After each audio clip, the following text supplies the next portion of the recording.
What's up, everybody? You know what time it is. Friday night from the forum. We're here for your fantasy football questions and answers. And this week, guess what? It's never too late. You may have started 1-7, maybe 2-6. But now Travion Henderson's 6 touchdowns in, and you're undefeated the last 2 weeks. Let's rock.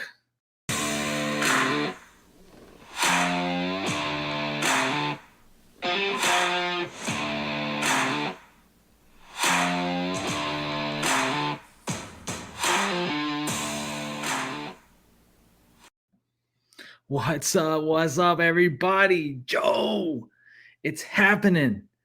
It's finally here. happening for me. Look, I had in a couple of my leagues, it started rough. It was sad. I was in a bad place. I lost Malik Neighbors. I lost Tyreek Hill. I lost James Conner. Just everybody dropping like crazy.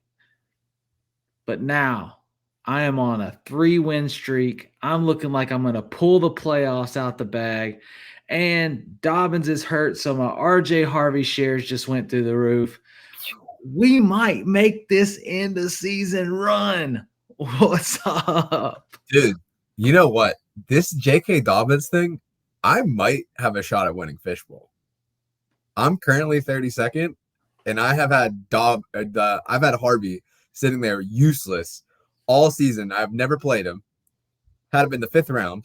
I was like, he's my worst pick. And now all of a sudden, I'm like, here we go. It's time. And you punched your ticket in too, so you'll be dancing in the playoffs next week as well. That's right. That's right. Shout out to Scott Fish and the Scott Fish Bowl. Great tournament, great charity. Pumped about that. So, look, here's where we are. It's week 11. We're here for your start and sit questions. So if you got them, hit them in the chat. We got Limelight Worship in the chat. Let's go. Joe Frick, my guy, real hot boy. Can't say that on air. And BHS Cardinal 16. Let's go. Look, we got a show for you. If you've been in that desolate place like me where, you had a few leagues where you took some shots on some guys and your Bucky Irving went down, like you got Jonathan Taylor on bye this week, all these things, these many things, it's never done. Like I've started a season 0-6 and came back and made the playoffs and then won in the playoffs based on a hot streak. And it just feels like one of those years. It feels like one of those years where the second half of the league completely shifts. I'm pumped about it. Yeah, it's so true because unlike real sports, there's no such thing as home field advantage in fantasy. If you're dancing, you have a chance. And it doesn't matter if your team squeaked by with 7 wins. It doesn't matter if you won every single game. It all starts fresh. Your best players can flop. The people that have done nothing all season can have big games. Look at last season, the players that won you championships. It wasn't Bijan Robinson. It wasn't all of these like stud dudes. It was really no-name guys. It was who's the wide receiver from Tampa Bay that's completely forgotten about? Neck injury. McMillan. Yeah, McMillan. Multi-touchdown game. You had him randomly picked up. He got you a championship. So just keep playing until it says that you have been eliminated from contention. You're still in it. So keep fighting. Let's get these questions in the chat answered. I'm excited to talk some ball with some folks tonight. Yeah. So again, this is your Q&A show. So light it up. Give us your questions. It's just me and Joe tonight rocking, and we're here for you. So Galaxy Pickers right off the cuff. Trade Adunze and Harvey for Saquon. Roster is JT, Judkins, Marks, Harvey, Lamb, London, Adunze, Diggs. Look, here's the deal. I'm probably not going to do this trade. And while Saquon is an absolute beast, J.K. Dobbins has averaged over 5 yards a carry all season. Last week he rushed for was it 70, 80 yards, something like that? Or no, he had a 100-yard game, I think. It is now Harvey's backfield. And we've seen over the last couple weeks multiple touchdown games for Harvey. I think Harvey could legit be a league winner for somebody. And I'm not saying that Saquon's out, but I'm just saying that you've got Lamb in London, so those are your starters, and then it's just Odunze and Diggs. You've got other running backs. Like the only positive, I mean, there's a lot of positives. Saquon's a great football player. That hasn't changed. That offense, it's really an offensive coordinator issue. I'm waiting for them to fire that bozo. He sucks. But if you look at the playoff schedule, they have the Raiders. The Raiders, they're a plus matchup. You have the Commanders, who couldn't stop a nosebleed. They're a plus matchup. Then championship week, you have the Bills. Everybody is trying to run on the Bills right now. So I do like that. Now, let's take a look at the Odunze Harvey. Looking at that team, you're not going to play anybody over JT. Judkins, I don't know if you're playing anybody over him. It's just, do you think that Odunze comes back to form? Because Diggs has turned out really solid lately with Drake May. He's had over 6 catches or over 100 yards, or it was like over 100 yards or a TD in 6 consecutive games. So it's like he's putting up points. That's a great flex. Lamb in London, you're starting every week no matter what. So it's really what comes down to that last depth spot. I do like Harvey. That offense feels like they need to move away from Bo Nix a little bit. And I don't like the idea of like you have great depth. If like you have a running back go down, you can pivot. If you have a receiver that goes down, you can pivot. You're losing that a little bit. I would be going after somebody who has been performing this year. Saquon's been a bit under the radar as far as like keeping up with what he did last year. I feel like you're overpaying for Saquon. You're paying for the name value, but the fantasy production just hasn't been there. So I'm probably not taking this deal. All right. So next question, same Galaxy Pickers. Start Marks over Harvey. I'm still rolling Harvey. There's the touches are going to be crazy. Like we're going to see him run the ball. I'm going Harvey over Marks here. You in the same boat, Joe? It's a tough call. The Kansas City defense is just so strong. They're only allowing 15 points per game to running backs in fantasy in the last 3 weeks. They played the Bills, they played the Washington Commanders, and they played Vegas. So, 2 out of those 3 pretty solid running back rooms. You look at what Woody Marks did to Tennessee the first time around. Everybody thought that was his big breakout game. He had over 100 yards, 2 touchdowns. They said this week that they're no longer viewing the rookies as rookies, which is like a really weird thing to say out loud.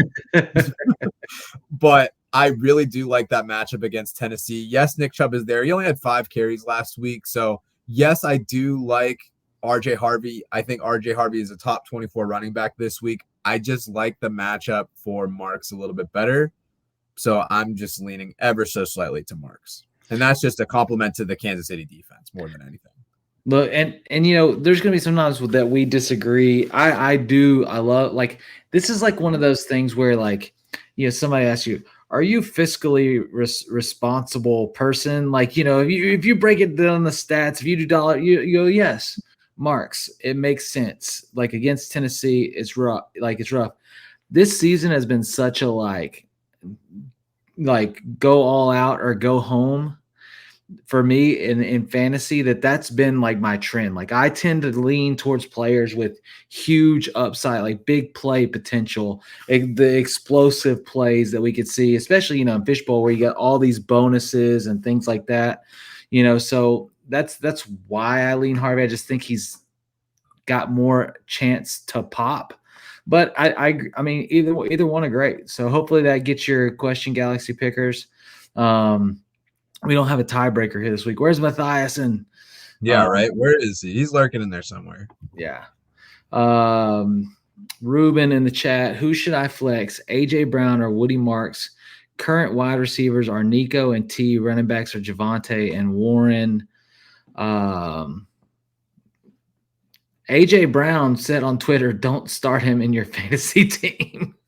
Joe just gave you a whole reason why he would go Woody Marks. Do you change that, or are you still rolling Marks here? So here's the thing. The Eagles historically under like the Jalen Hurts quarterback era, he is much better against man-to-man defense than zone defense. The Eagles are up against the Lions this week. The Lions play man-to-man almost 41% of the time.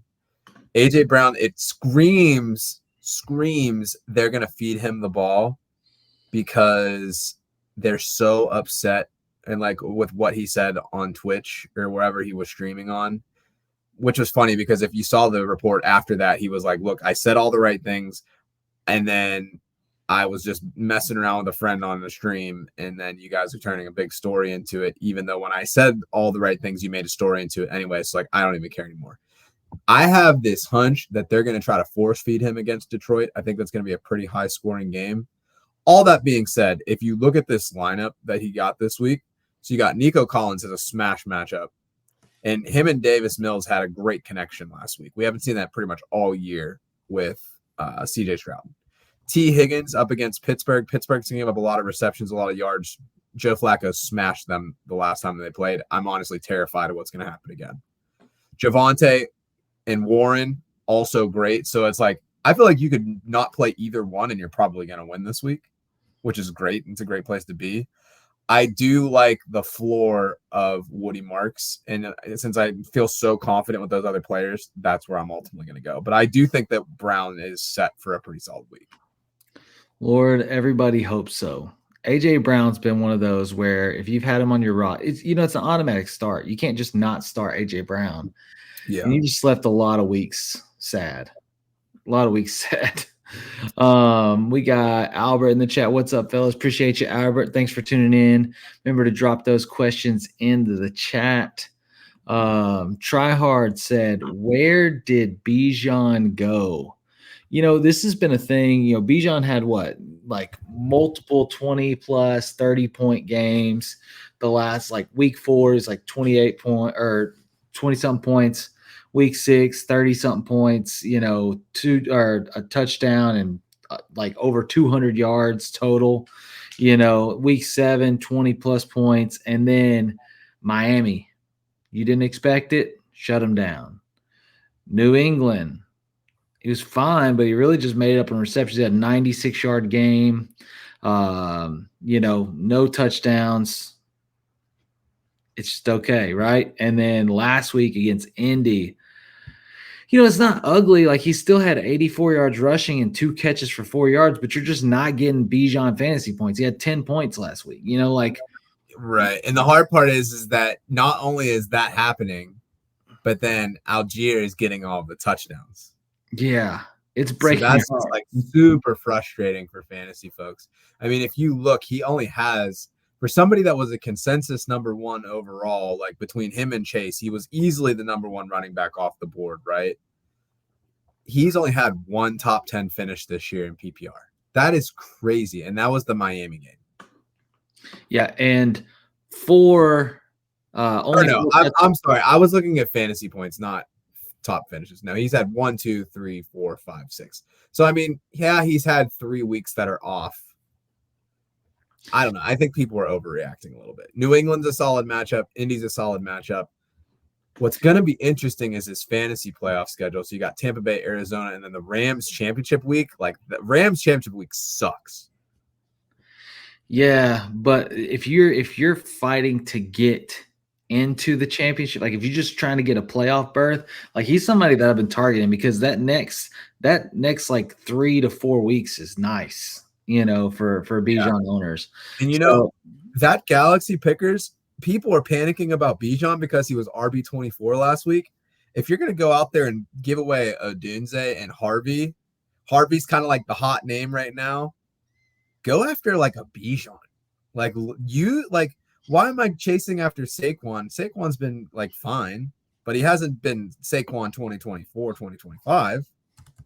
People are going to freak out about Bijan. He's been averaging 5 yards a carry on the season. He slowed down a little bit last week. He had the tough game against Miami. Miami's defense, for whatever reason, has turned it around a little bit. They were a wet paper bag at the start of the season, but they've become more respectable as time goes. That's my whole argument about not looking at season-long stats. People are going to look at Miami all year and be like, great matchup, great matchup, great matchup. That's not the case anymore. So to me, Bijan, he's somebody you should be fighting, getting after for it, for sure. I will say I was looking at Saquon's schedule, and you nailed it. In the playoffs, it's outside of really the Chargers. It's, Dallas, Chicago, Vegas, Washington, Buffalo, Washington. Saquon's another, but like it's crazy that you could say that. Like right now, so a lot of people's trade deadlines are either happened last week or they're happening this week. Right. And you are at an ultimate. I mean, freaking Saquon had 13 points this past week in PPR. So like you're at the ultimate, I feel like buy low opportunity for Bijan or for Saquon. Like I'm pushing the envelope. I'm gonna try The to hard make a part, trade. the I just hard don't part want to trade Harvey away. Like I want Harvey on my team. Like he is for a sure. killer flex. No, definitely. The hard part with Saquon actually has only finished top 10 twice. Week 1 against Dallas, a couple weeks ago against the Giants. That's it. Yeah. He's been typically like around the 15 range. So it's like for me to give up Rome and somebody that could be a league winner. Like it'd be one thing if you had RJ Harvey and you were sitting on him and like this injury didn't happen.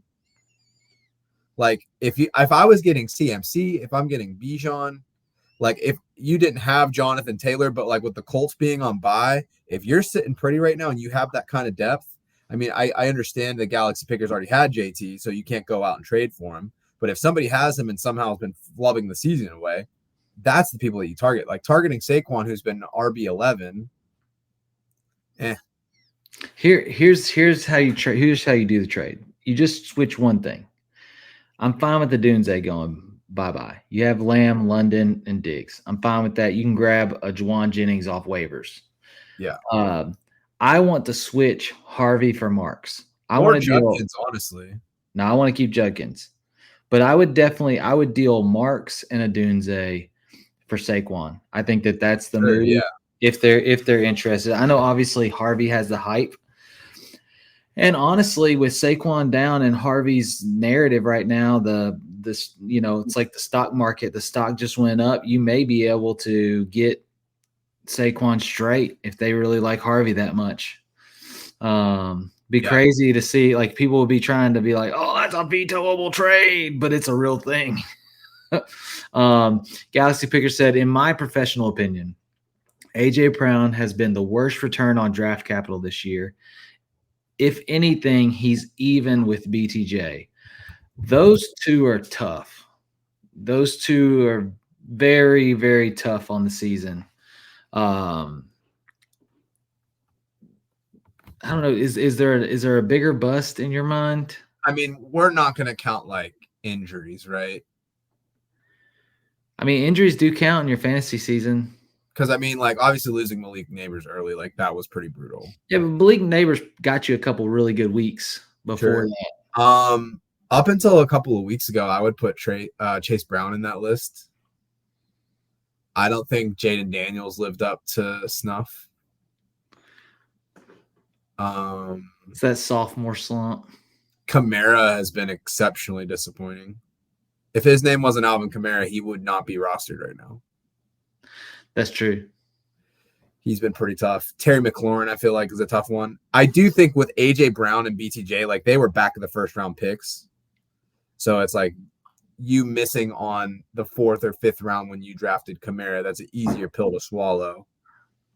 He says he's talking no injuries. Yeah, for sure. Let's take injuries out. Yeah. So, I mean, yeah, I think they're definitely up there for sure. So, yeah, I think that's a safe bet. All right. Keeping it rolling. All right. So, Joe, let's see here. Galaxy Picker said one more thing. He said, I think AJB ADP is early round 2, the latest. I mean, he was going, I would say, pretty consistently late first round, early second round to mid second. I did see him go mid to late second in some cases, but yeah, it's been a tough world out there. So Matthiasen isn't here for us to talk about it, but right before the trade deadline in our league, I was pushing for a trade. Travion Henderson had been not great. And, Ricky Pearsall was coming back. They had clips of him at practice. He's going to be everything we hope he would be. J.K. Dobbins had several good games coming off 100-yarder. So there he is. Sent out J.K. Dobbins and Ricky Pearsall in Dynasty for Travion Henderson. I know. I feel like a week ago you would have been like, the other I never one. lost from a dynasty perspective. Henderson was my RB4 on at the start. I liked him more than Judkins coming out. I thought they were close. I think Judkins was criminally underrated coming out of the draft process. But I wasn't worried because there was nothing on the field that was like, oh man, like it's not going to translate. He sucks. It was just like, all right, like his coach isn't playing him. Fine. Like Vrabel's kind of a weird dude. He's done this before. I'm fine with it. So for me, it was like you weren't getting him for less than what I was being drafted. Like there's no way. Matthiasen said in the chat, he said Neighbors week 1 had 5 catches, 71 yards. Great week 2, and then 2 duds. So he had 1 great, 2 duds, and 1 week single digits, half point PPR for a first round pick. Yeah, I mean, it was a dud, and a lot of that was the Russell Wilson had 1 good game. You know, it was an incredible, yeah, incredible game. If you look at like the season for Russ, it was like, okay, he put up the 450-yard a game, and then I don't know if he put up 450 yards the rest of the season. Let's see. So so game 1 against Washington, 168 yards passing, had 44 rushing yards though. Right. Week 2 against Dallas, yeah, he smashed out 450 yards and 3 touchdowns. Then week 3 against Kansas City, you got 160 yards and 2 picks. Then comes the Dart era. So like you got 1 beast of a game. and that's the hard part, and that's going to be the what if for Malik Neighbors. Obviously, people are going to still believe in the talent, but if you've seen what Dart has done with the weapons that he has, I think that Neighbors is probably going to get overdrafted next year.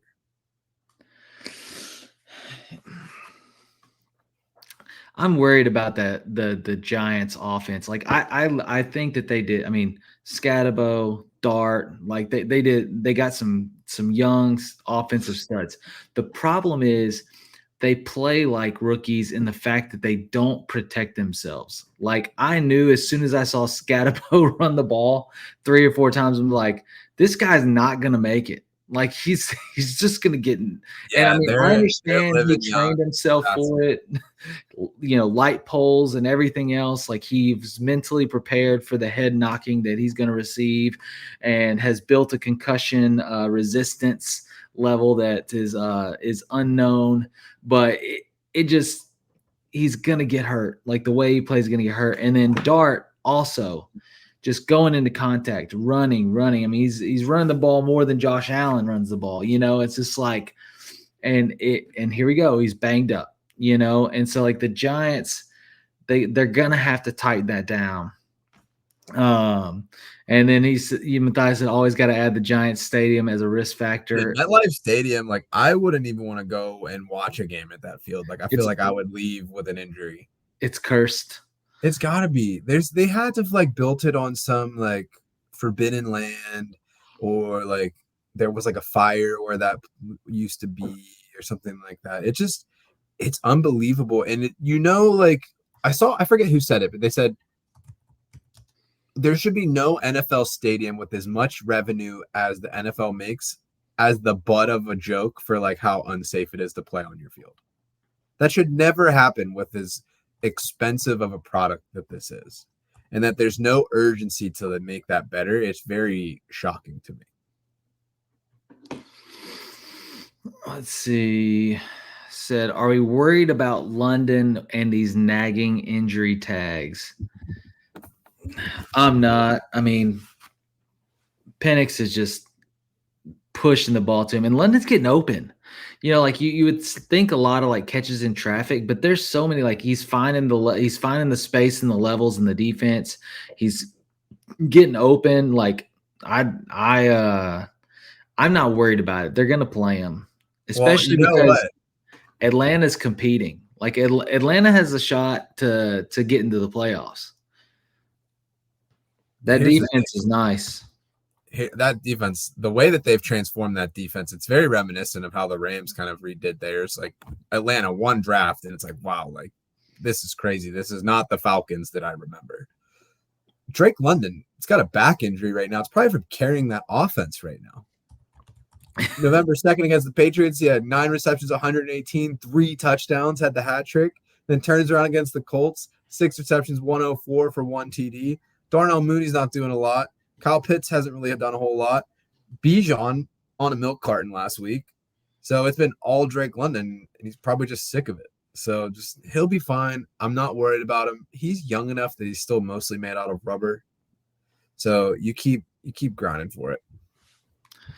I said it's the curse of Jimmy Hoffa. Mob buried him under MetLife. Matthiasen said Atlanta. It's not out of the question. Yeah, I mean, I don't think that they're necessarily in a spot to do it. They're 3-6 right now, but the NFC is a lot more kind of open, I guess. You have a lot of 6-win teams. So if they go on a run, from their perspective, they're still pushing in. They're not going to get there.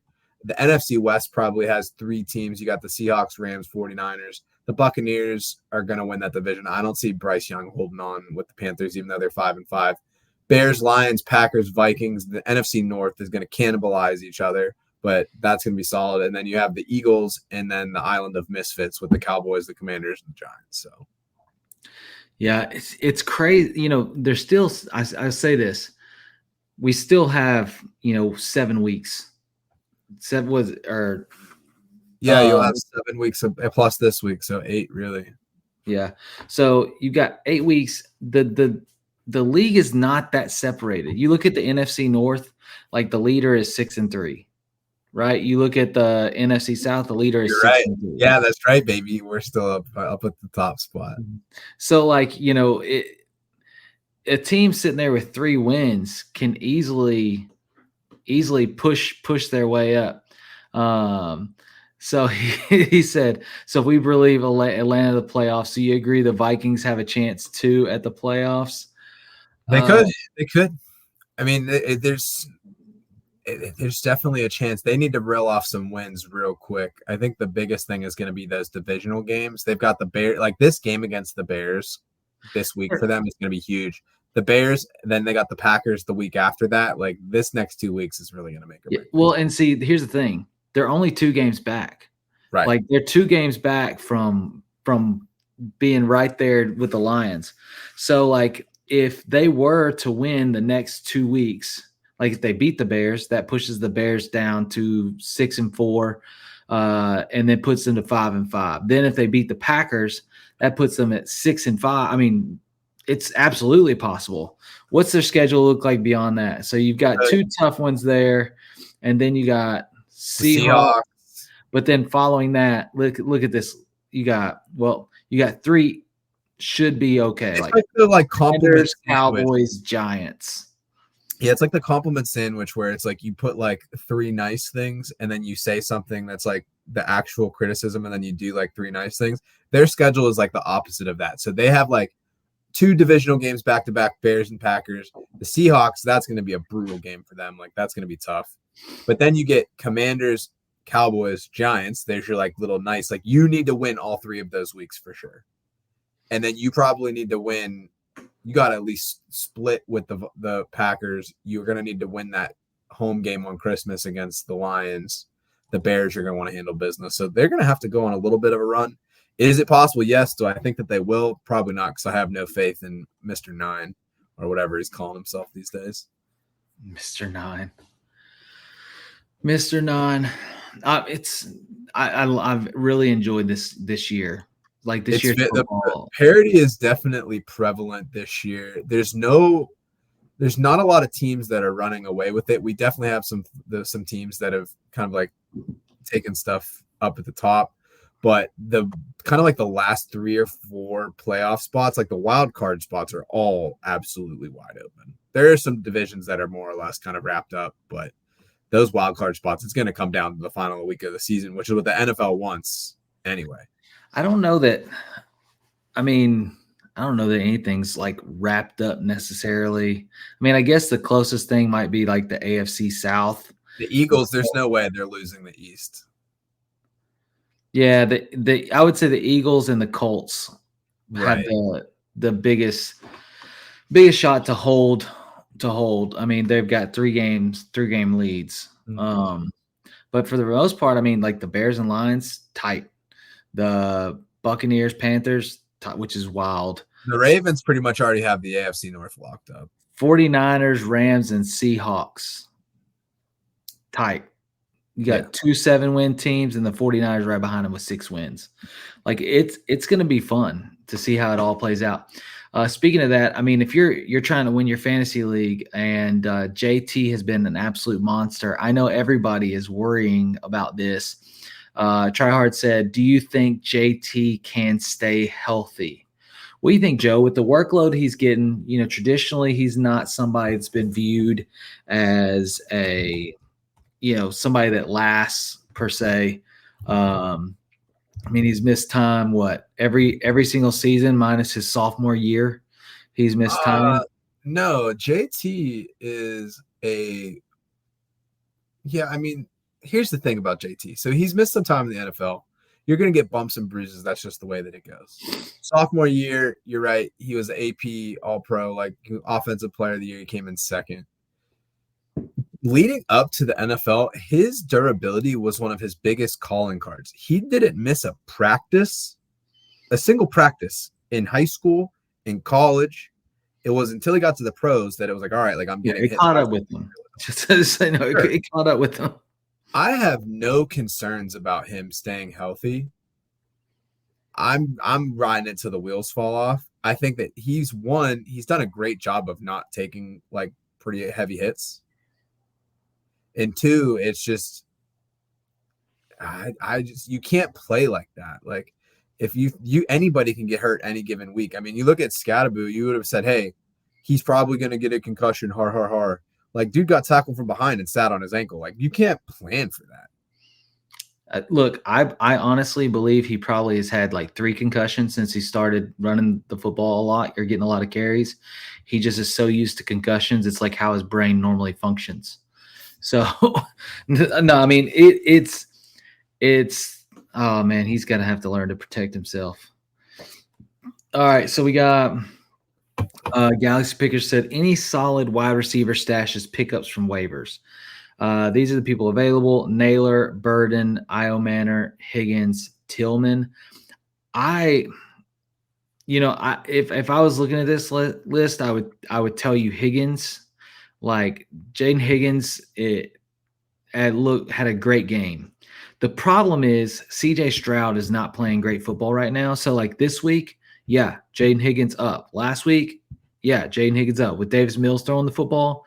It just shifts when Stroud's throwing, and it hasn't been super effective this year. So that would have been who I would go with. But honestly, I don't know who on your roster you would have to drop for any of these guys. They're all pretty down and hopeful.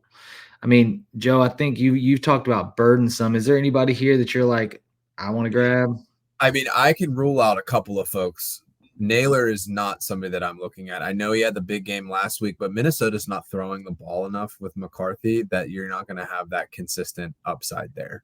Burden, I do like. He's really popped as far as like route running and being able to get open. We haven't seen the opportunities, but he's also been banged up.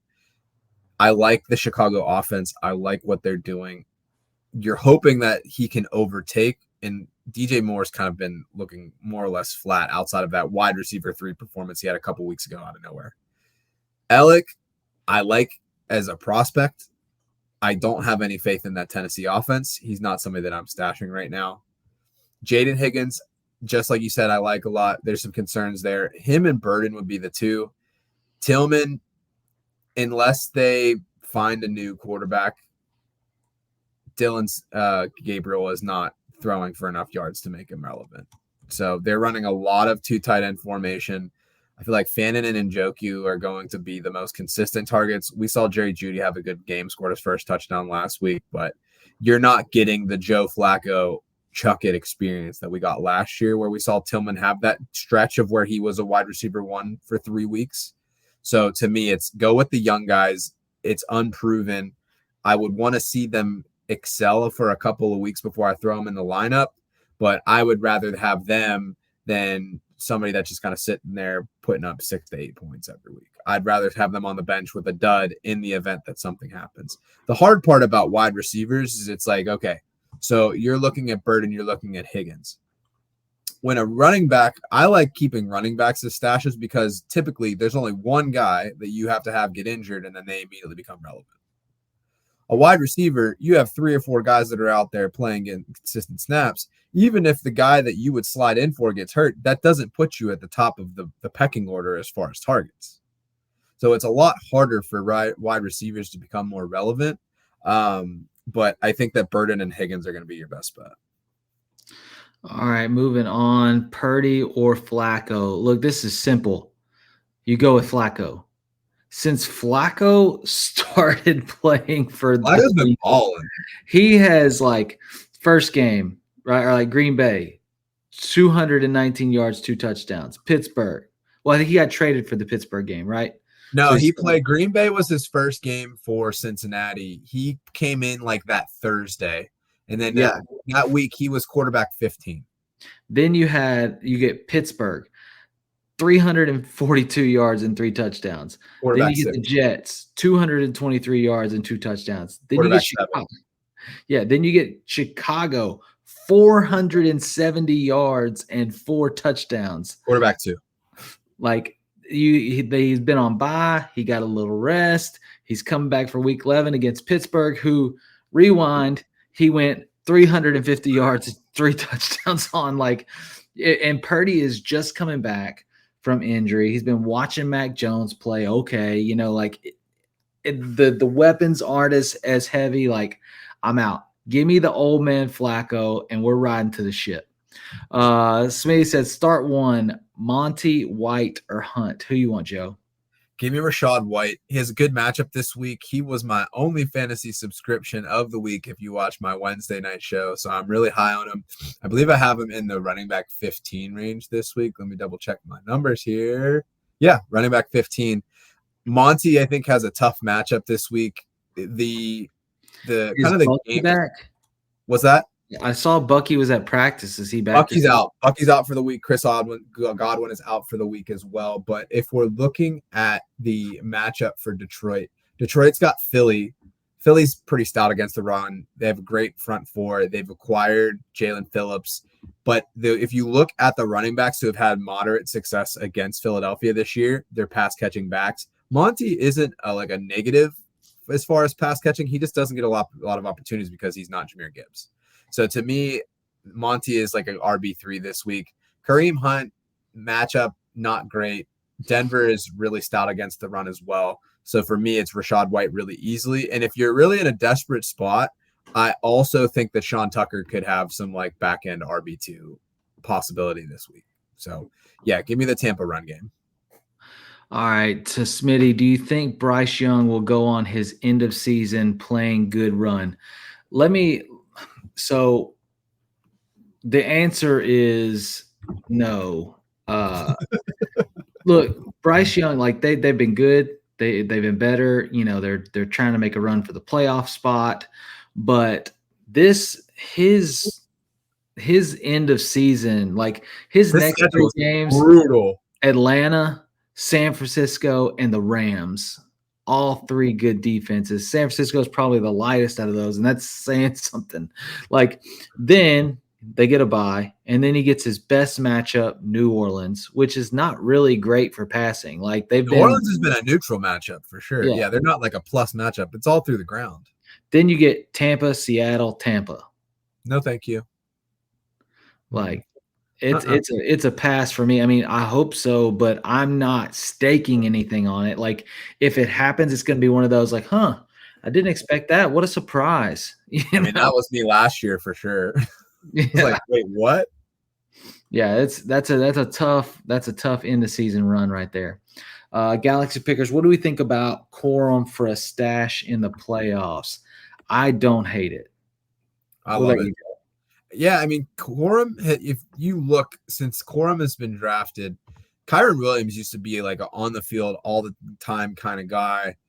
we know that Sean McVay loves Kyron Williams. Kyron Williams is a rookie. Before he even saw action on the field, they were gushing about him. Corum, though, he isn't necessarily flashy, but he does what they want in that offense well. And he's one of those runners that always seems to fall forward, kind of like a Zach Charbonnet in a way. You never see them like getting tackled and falling backwards. When I think about playoff stashes, I want guys that are going to be on winning teams that have like bell cow upside and that I don't need them to be relevant on my bench. Like, I'm not going to sit there and be like, oh, well, let me have, I don't know, like one of the Cardinals running backs that's like, oh, like Bam Knight. Like, what is Bam Knight going to do for me? Like, what is Demarcado going to do for me after Trey Benson comes back? Like they might get me 10 points. If something happens to Kyron Williams, Blake Corum immediately is at minimum an RB2 just because of the role that he's going to have on that team. So, yeah, I love the move. There's definitely no shame in having him there. You're probably not ever going to play him unless you get into that kind of premier situation, but that's why you stash them. And you're basically preventing other people from getting that kind of like that goose if you need it. Yeah, I mean, he's a high upside stash because he's a high up, like he's a big handcuff. Like, it's not like it goes to a committee after Kyron goes down. Like, it's him.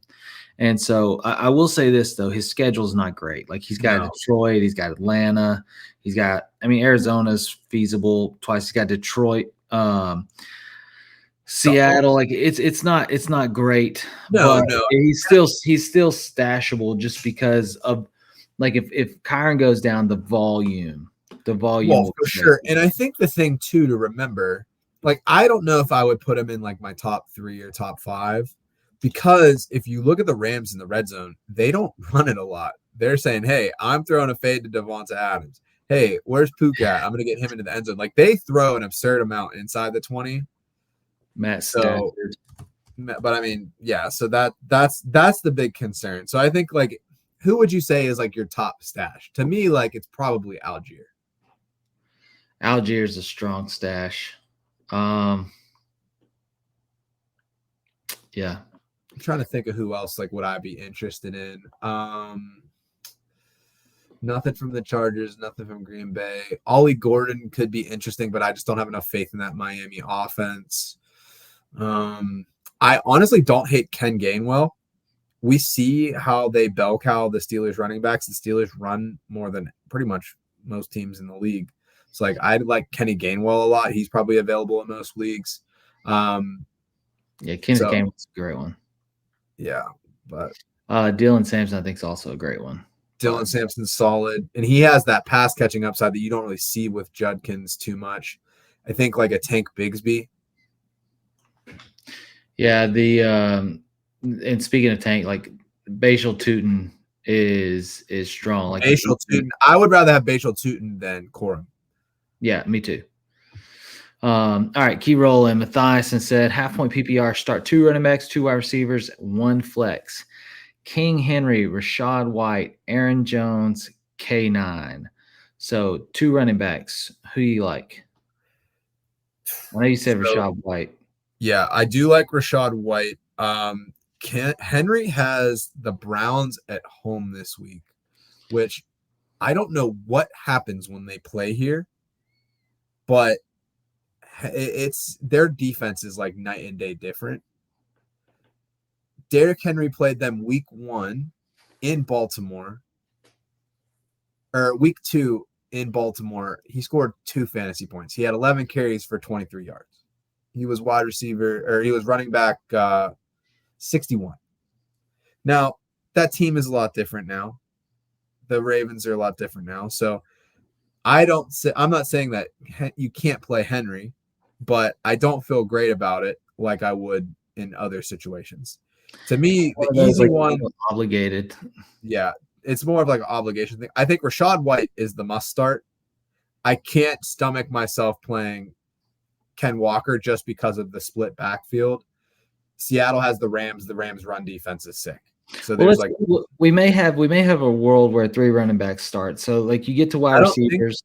I guess Rasheed, T, QJ, and Addison. Yeah, I mean, you're playing T. Higgins against Pittsburgh, and you're playing Rashee Rice no matter what. So you're playing those wide receivers. So the question really is if you have some semblance of Rashad White, King Henry, or Aaron Jones, right? So would you rather have a King Henry or Aaron Jones over a QJ or Addison?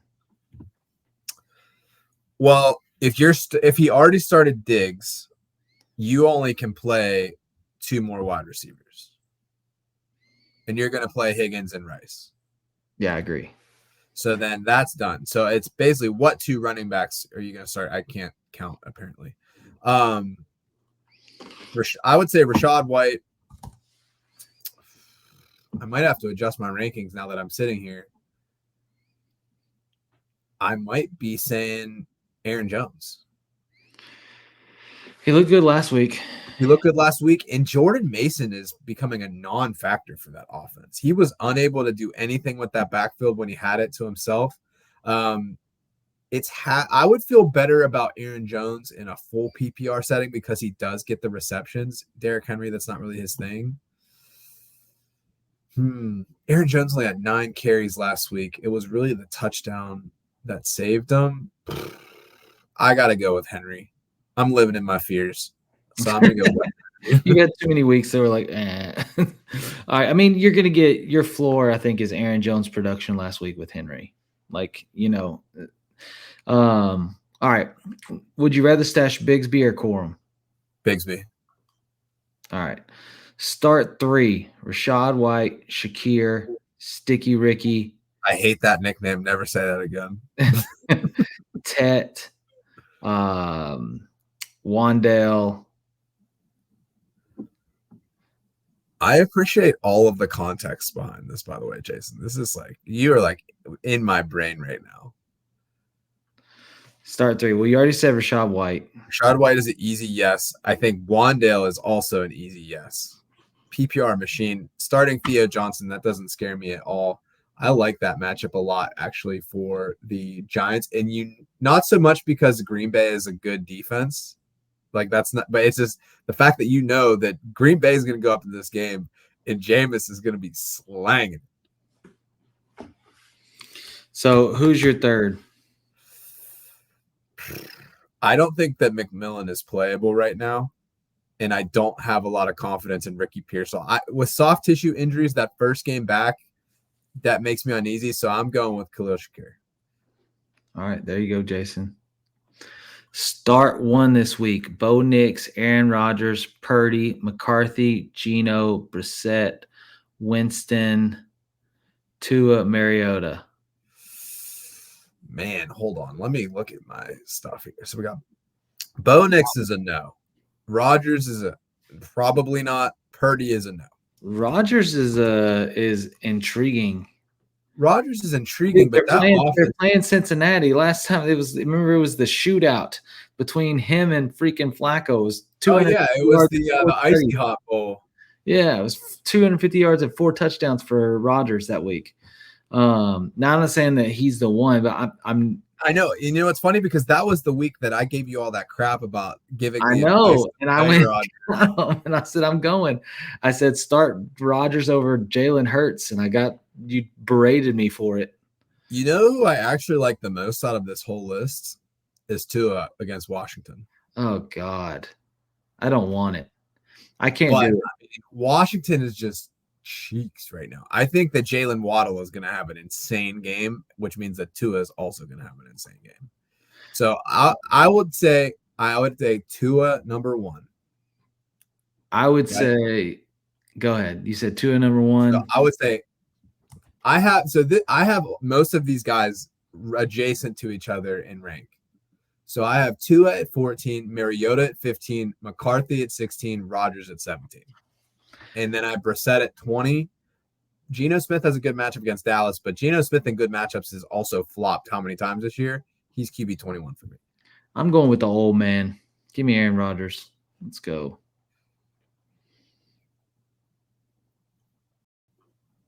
Cool.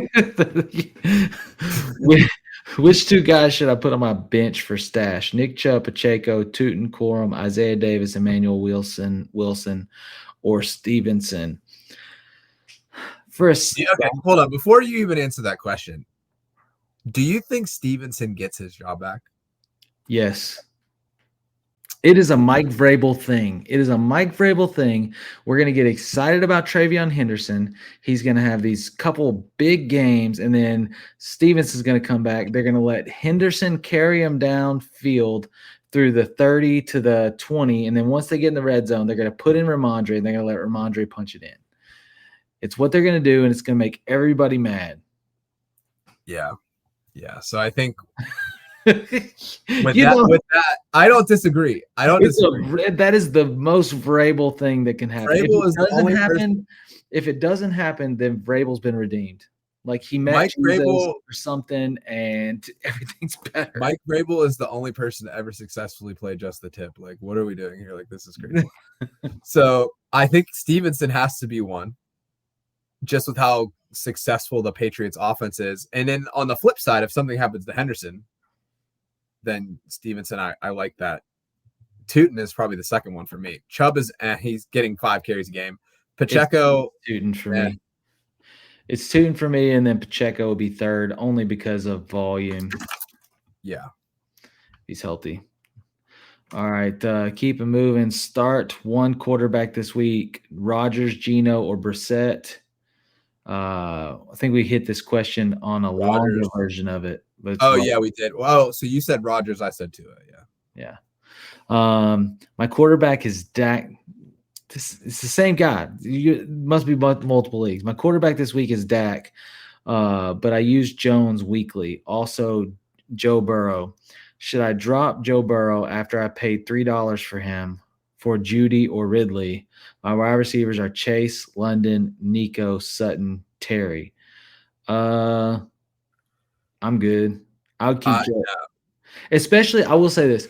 If you have like one more week before your trade deadline, if you're like one of those leagues that like let you go deep into the season before they kill the trades, like I'm going to keep Joe Burrow because that's somebody you could flip. Somebody's going to be needing. They're going to have Trevor Lawrence, and he's going to have another 11-point week, and they're going to be like, oh God, I need a quarterback. And you're going to see the stars with Joe Burrow, and you're going to be able to get somebody that's actually going to have some consistent. Ridley's been awful all season. Judy just got his first touchdown, like week 10, and he just had his first decent game. No, yeah, he's terrible. So that is that. Mathiasen, it's a start, 3 wide receivers, 2 running backs, and a flex. So on that Diggs started. He had already included the removal of the player.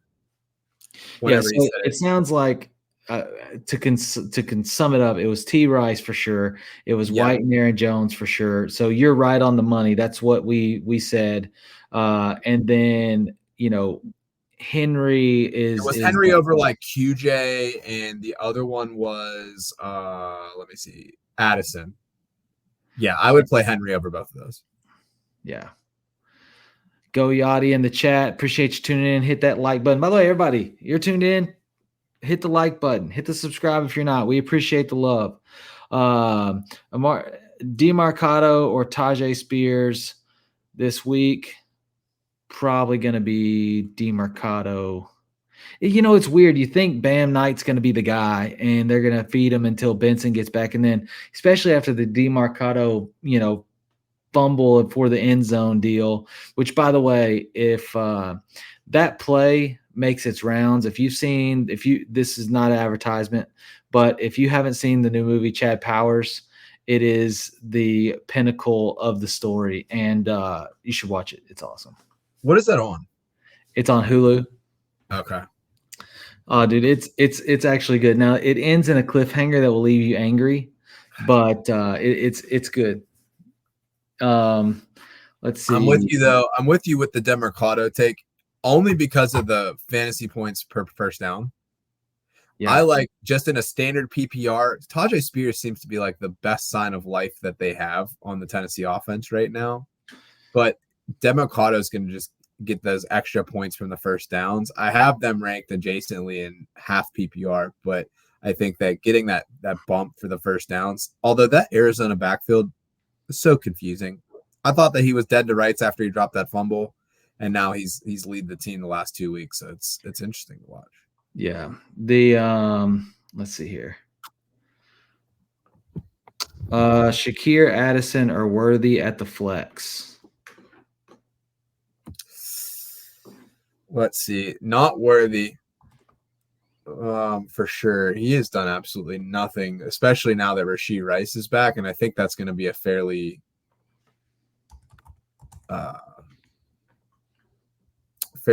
low scoring game. Shakir, Addison. We talked about it a little bit with Dalton Kincaid not playing. You have Buffalo against Tampa Bay. They've been very porous against wide receivers, 38 points per game last 3 weeks allowed. Addison's got Chicago's also been porous. I just don't have enough faith in JJ. Give me the safe option in Shakir. I'll take the PPR floor with him. There you go. Matthias said trivia. Who has more touchdowns this year, Jerry Jeudy or Zay Flowers? The answer is don't they both have one? They both have one. The difference maker, because I get the point here. The difference maker is Zay Flowers has almost 50 points more in fantasy through, which is, I mean, that's 5 a week, 50 points more in fantasy than Jerry Jeudy. Jerry Jeudy has like 60 total points in PPR. And then Zay is like 112 or 115 or something like that. Zay's getting carried, but that first 2 weeks, Zay was balling.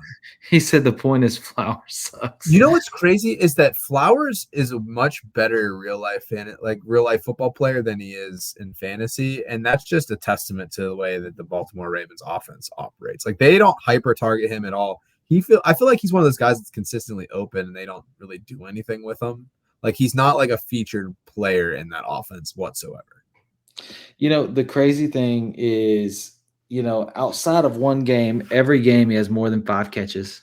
Right. And he's in double digits every single week, except for 2 this season, which is not, but I mean, I understand the draft capital. What you were expecting was double digits and not 11 or 12. You're expecting double digits and 15 to 25, Yeah. Well, I mean, the hard part is it's like, okay, you have, and we talked about this before the season, in the red zone, who are you going to throw to? Not Zay Flowers. You're throwing it to Hopkins. You're throwing it to Mark Andrews. Lamar Jackson could run it in. You could also turn around and hand it off to Derrick Henry. So it's like, if you look at the options, even if he is your best receiver, he's the 5th option where fantasy points come most abundantly, which is in the end zone. Yeah. He's a 20 to 20. He's the 20 to 20 guy, which is good for football, but not good for fantasy. And he gets overranked every week. He does get overranked. I agree. And I think that's Matthiason's point, which he's been talking about most of the season on the show, is just that Flowers has been overranked. But Matthiason, I know you've been hating. I'm sure the last 2 weeks you were happy to see a little life breathed into Travion. Like we talked about it in the show, it's probably going to be short-lived. It's Vrabel's thing to take somebody that put, 5, 6 touchdowns in 2 weeks and put them secondary to a guy coming off injury that has not been that. But, we'll see how it goes. Look, we are hitting the 10 o'clock hour. Appreciate you guys tuning into the show. Thanks for being with us. Thanks for dropping all the questions. It's week 11. It's week 11, and you are not out of it. If you are me, I have a team that I started with 2. Like I had 2 wins up to 2 weeks ago. Now, or 3 weeks ago. Now I'm at 5 wins, and I'm 6th seed for the playoffs, which is crazy. But like it's like you're never out until you're out. So keep playing, keep working the waiver wire, keep trying to find the hit or the player you need to get there, and it'll happen. If I come back and win,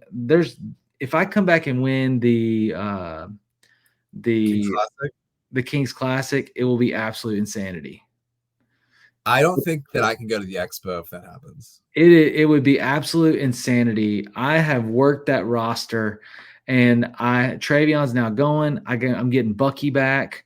Like we're gonna be on a mission here this last few weeks, and I went through my matchups. They're cush, and if I win 4 out of the next 5 weeks, I'm locked. So Let's go. Let's go. Don't give up. Keep playing. You're never out till you're out. We'll see you next week, 9 o'clock Central from the forum. Have a good one. We are here. We are here. FantasySportsAdvice.com, offering the best fantasy sports social media platform. Why join endless Discord communities or the trolls of Reddit? Fantasy Sports Advice is a community designed to help you win with 24/7 support. Go to FantasySportsAdvice.com and become a pro member for unlimited access. Again, go to FantasySportsAdvice.com today.